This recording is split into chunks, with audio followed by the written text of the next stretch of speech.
Hello and welcome to As It Comes, life from a musician's point of view. I'm Davina, I'm a cellist based in London, and my goodness, it's been a while, hasn't it? 4 months? How did I manage to make a podcast every 10 days? Well, it's not like I've not been podcasting. I produce another podcast every week, but efforts for this one has been lacking. Thank you for tuning in. And I know you haven't asked, but just to fill you in with what I've been up to over the last wee while, I did a 2-month run of a show called Spring Awakening at the Almeida Theatre, which was awesome. So much fun. And yes, I did that in addition to my full-time job. How? No idea, really. Well, with caffeine and not enough sleep, obviously. I got hit by the Omicron just after Christmas, which was annoying because I missed a week of the show, but I was super grateful to my Deps for covering me. Shout out to Molly and Dan if you're listening. I've been working at the Strad still, that is, I've not been fired yet, which is great news all around. And back in November, I spoke to the man whose voice you're about to hear. November was a while ago, and I really had to cast my mind back to then. After work one day, and before I'd started my show, I sat down to have a conversation with Fred Thomas. Fred is a cat lover, producer, arranger, composer, multi-instrumentalist. You'll hear in the chat, he plays, and he does a lot. Here it is.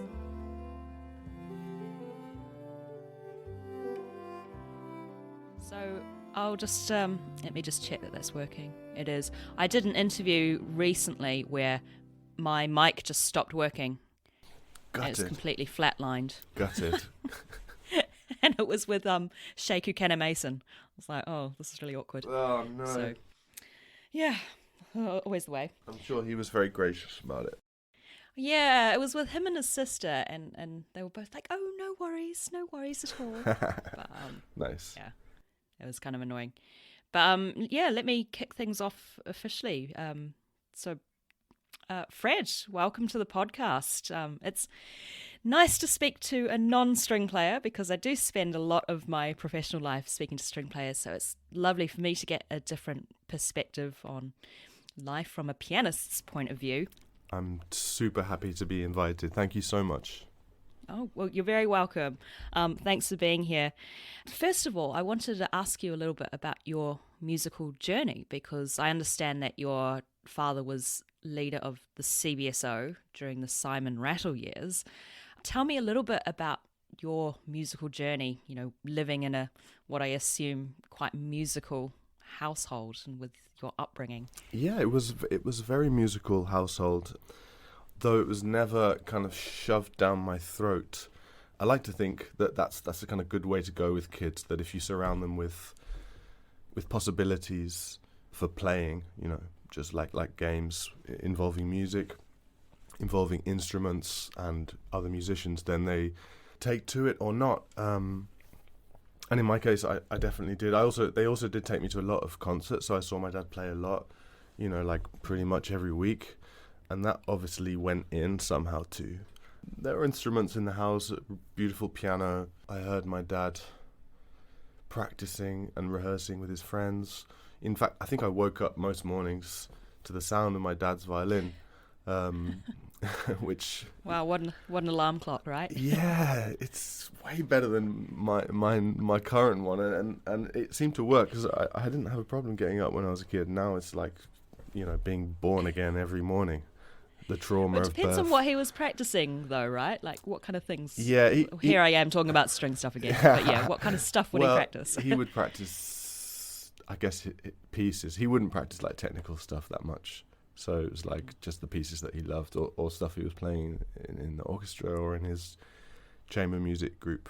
My mum also is a music lover, not a professional musician, but she loved music, and we had a beautiful record player with lots of LPs that she brought over from Argentina, which is where she's from. Oh, wow. And so we had like the complete collection of Los Beatles, amongst other things. So I listened to loads of records, and once I got a CD player in my room, I think a big like influence on me was just listening to CDs by myself, especially like before going to sleep and during sleep.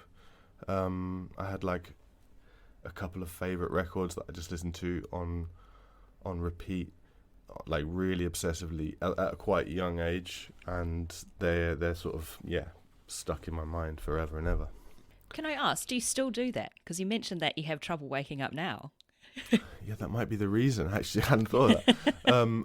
I found that my listening habits have changed a lot over the years, and I don't listen compulsively to music like I used to, but I do look for new music a lot.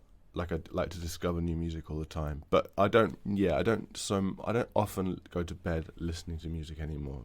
But when I do actually have a dedicated playlist called Sleep. Oh, okay.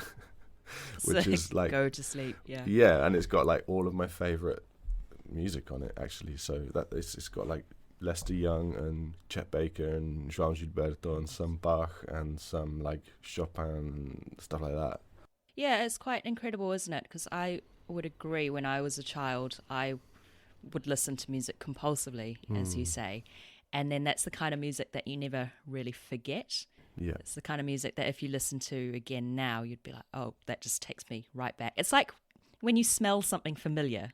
Definitely. It's like you hear something familiar and you're like, oh, I'm 14 years old again and I'm listening to this in bed or something. Absolutely, yeah. So then, with that in mind, and it sounds like, well, you've illustrated that you listen to a really wide range of musical genres, and you also work in quite a wide range of musical genres. So how did that lead into you becoming, a pianist, also a producer, working with so many different styles of music? Whew. I mean, I do play string instruments too, so... I can't escape stringed instruments, can I? I got you there, sorry. I mean, it was never a decision, obviously, like, in the same way that nothing is ever really a decision, or at least it wasn't for me. Like, becoming a musician wasn't really a decision. It just kind of happened, thanks to all, in my environment, I guess. I started playing the piano. That was the first instrument I started to play, like, very young, and then I took up the cello when I was about 10. Which led to the double bass and led to jazz via the guitar. I played like in a rock band when I was a teenager, played electric guitar, like really, really, really lame psychedelic rock, which I absolutely loved, and involving lots of magic mushrooms. But anyway, we won't go there.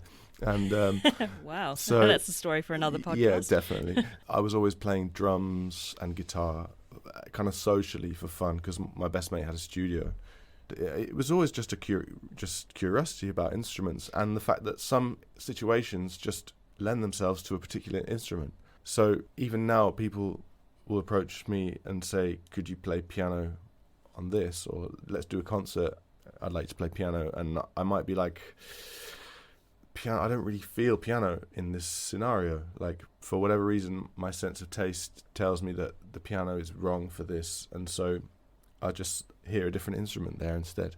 And so obviously there's a limit. I have a limited range of possibilities to what I can play, but nevertheless, there's still some options. So it's like styles of music, when you feel like you want a hit of Senegalese kora music, then you listen to that, and that will give you a really particular feeling. So there's some music that's just like absolutely global, and Bach is like that in a way. But other music is very specific, and it's for specific moments of your life or specific scenarios. And the same is true for me with instruments. So like, if I feel like playing really complicated contrapuntal music, then the piano is great for that. Or if I feel like I need to like play something really singing, then like a viola da gamba might be the best option. Or if I want to accompany a song, then maybe a guitar might be right. So the kind of the music dictates which instrument is correct for a particular moment. Yeah, it's quite a wide palette you have there. Different colors, different emotions. Each instrument can offer something new. I like what you said about being curious, though, because as a teenager, I also too dabbled a little bit in double bass and bass guitar, and therefore guitar. And that's the kind of thing that it can happen quite organically, if you let it lead you, I think. And you often find yourself down a road that you didn't expect you would go down. Not that I really pursued bass guitar much further Certainly didn't take any magic mushrooms either. But you can definitely see how each instrument informs the other, you know. Yes, definitely. They feed into each other all the time, and it's like learning languages. Once you've learned 2 or 3, then it gets, most of the time at least, it gets kind of increasingly easier because you learn. I mean, essentially, it's like how to cheat, or how to at least how to take shortcuts. You know, like how to cut loads of extra time out that you might have spent on your first or second instrument. So I'm really into like cheating in that way, and that might have been the same. I don't know if it was the same with you when you played electric bass, but like you might have used, you know, cello techniques that you had.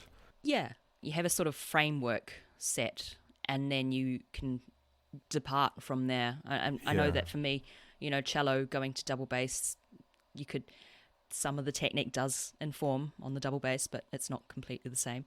But then also like double bass, tune in fourths, bass guitar, exactly the same tuning, bottom 4 strings of the guitar, and then you can see how it all kind of works from there. And it's a bit of a template in that way. So like when you say you're cheating, it's kind of like, you know, you're just finding a way to make your life easier. Exactly. Sort of it's just like musical. It's just musical intelligence, isn't it? Like it's just knowing how to find your way through it. And yeah, the difference between cello and double bass, I mean, it's tiny actually. Like 90% is the same stuff, in my opinion, at least.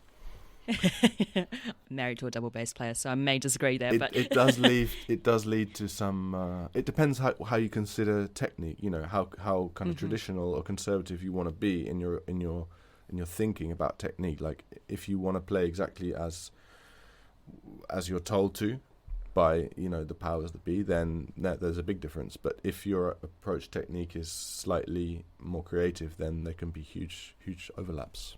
I do agree. There are overlaps between the 2 instruments. I mean, in general. Learning either of them to a specialised degree, though, it's that classic thing that the more closely you look at something, the more you realise the differences, I guess. Yeah. So this is a really interesting thing because what you say that, but actually when I think about it, I probably disagree, but I disagree from the perspective of how I feel when I play. So like it always kind of feels the same, if you see what I mean. From my perspective, like when I'm playing a double bass or when I'm playing any string instrument, like the essential feeling, let's just say a bowed string instrument, you know, could group those together, or even just a plucked string instrument like a guitar, or if you're plucking a double bass or whatever. The basic feeling to me is always the same. It's different for everybody. It's different, yeah. That's why I don't want to say anything that sounds like I'm insulting you. But like, I'm willing. Obviously, it's like a different level or a different kind of dynamic of comprehension. Yeah. Not level so much. No, but that's really interesting. I like talking about like versatility and curiosity and things like that. But yeah, moving on, casting your mind back to March 2020, you know, how did you feel when the pandemic hit? Like, did you manage to find something positive out of all the crap that happened for musicians? I think I was incredibly lucky during this whole period. Unbelievably lucky, because I managed to be in certain places where stuff wasn't locked down yet. I was still performing with a trio, Alina Dooney, Rob Luft and myself managed to kind of stay ahead of the lockdown for a while, because we were in Egypt, for example. So in Egypt, everything was slightly better at that stage, and so we were invited to Cairo Jazz Festival, for example, and so I got to like visit the pyramids like literally by myself, which was like a you know, just genuinely once in a lifetime experience. Stuff like that happened to me. Like I was so lucky with all the horror. And you know, I appreciate that it's sort of problematic to be so positive about something so awful, but I genuinely did have mostly a great time, and then I also spent a lot of time in Italy, where I was sort of half living, traveling around the south and in Tuscany. So yeah, I was incredibly lucky. And in terms of music, I was also able to do a series of streamed concerts from a wonderful place in Rotherhithe in London called Sands Film Studios. So I invited when the lockdown was lifted, we started to invite some of my favourite musicians in London to come and play with me and to do short interviews, a bit like this one.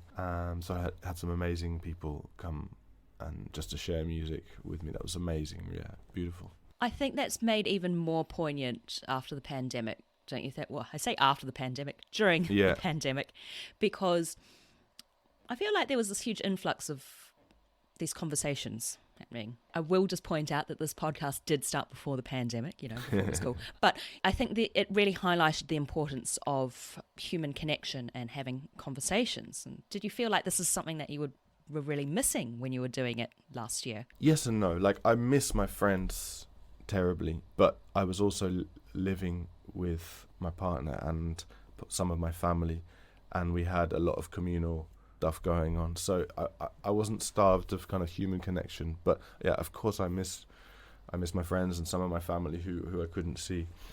I'm also quite into solitude and sort of being home and working on music, and we spent a lot of time watching movies and a lot of time cooking, the usual stuff. Like, so if I'm honest, like, it was mixed. It wasn't so difficult as I know it has been for a lot of people. Yeah, there's that classic difference between being alone and being lonely, and you can feel really lucky if you're in that position where you can be alone and actually take solace in that, but know that you've kind of got that support network around you. Definitely, yeah. If I'm completely honest, there were parts of the pandemic where I felt like I felt a sense of relief, because I was very busy before the pandemic. And then, yeah. And did you spend it by yourself? No, I was with my husband and our cat. Oh yeah, cats are fundamental in these situations. I also have. I'm so glad you said that. Fundamental, absolutely. Yeah, so I wasn't alone, and I was definitely not lonely because I had the two of them keeping me company. But I did feel a sense of relief in the sense that there was a lot of kind of noise going on in my head, just thinking about logistics of my day-to-day before everything shut down. But it was quite nice. There's that feeling of guilt saying it because you're like, oh, it was so horrible for so many people. But it was quite nice for me to get up and be like, I don't have to think so much today. Mm-hmm. It probably was a bit of a break that I needed, so that now that things are starting up again, I sort of feel a little bit more ready for it. That's great. Perhaps. That's great. Yeah. How do you feel about live music coming back now? I mean, I've been touring for a little while now, and it's been exhausting because of for the reason you just said. We got used to something else and sort of do all this crazy traveling. Think, how the hell did I do this before? But of course, I'm super grateful for these opportunities to travel and play, and people have been very receptive. But live music, like, I'm a bit of a weird one about live music. I love performing and I love going to concerts. I go to a lot of gigs to listen, but I don't need, how some people like love to play every night. Like, I've got like especially jazz musicians who are just like the obsessive types, and they do like 6 gigs a week. Yeah, or they're just always noodling away. Yeah, I just could never do that. I just could never do that. Like, once a week is more than enough for me. So I don't need to play. Yeah. Like, I love playing but a lot of my interaction with music is either like just thinking about music or listening or producing or composing, arranging. It's not always like the performative aspect. So that's just a fundamental, but more or less small-ish aspect of the whole thing for me. How about you? Yeah, I mean, I think because I'm literally thinking, reading, talking about string playing all day, every day. Yeah. But I'm not spending so much time playing as much as I used to. Right. So that has been quite a shift for me, and quite interesting because it's always been doing all the playing, a bit of talking in terms of communicating whilst teaching, but not so much the thinking, the reading, I mean, I do a lot of like editing of what other people think about string playing. And so, yeah, it's just a shift, I think. This is why I still consider myself a musician, even though I'm not making music all the time and I have a 9-to-5 desk job. Like, you're still a musician, but your experience of music is just different. Definitely. I can relate to that for sure. And one of the things I most enjoyed during the pandemic actually was writing a few things about music, essays and stuff. So to the live music, yeah, I'm incredibly grateful, but I'm not like desperate to go out and play all the time, you know. Yeah. I need. Yeah, I hear you. But I play with people who are like that, so I can see like the desperation as well, you know. I'm kind of similar. I think I don't need to play it all the time, but when I do, I think it just means that when you do, you enjoy it more, perhaps, or you're giving it the justified amount of energy you want to give it.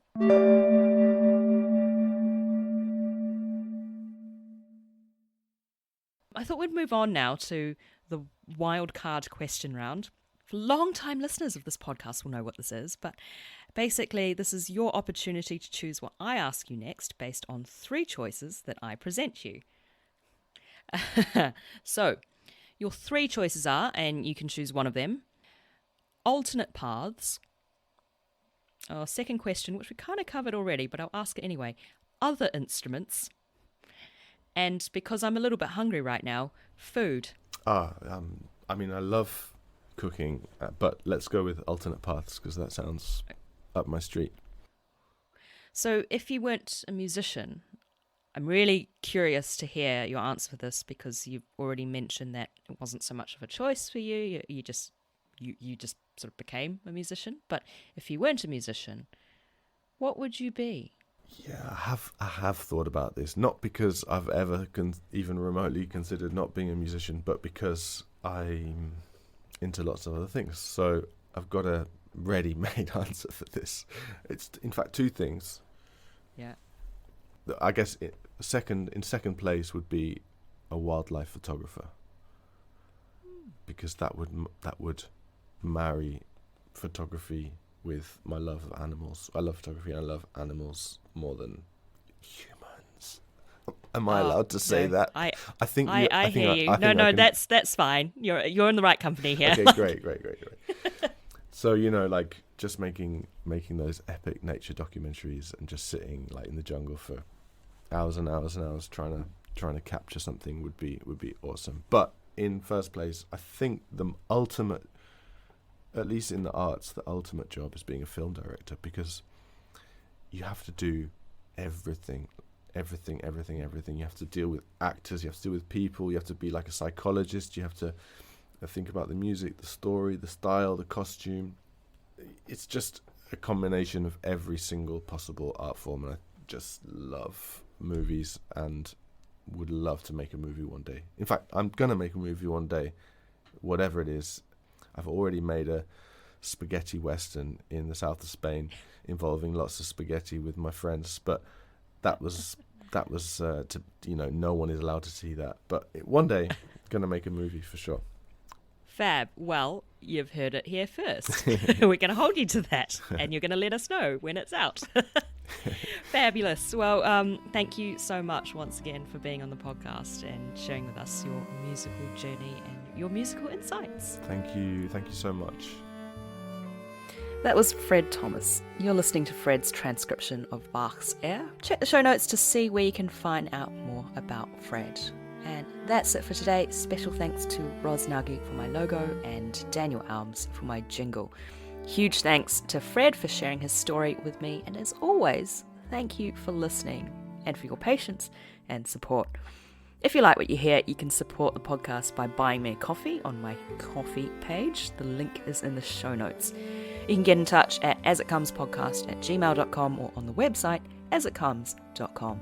You can also get in touch with me via Instagram and Facebook, where I highly recommend you give me a follow and a like at asitcomespod. I do check my Instagram occasionally.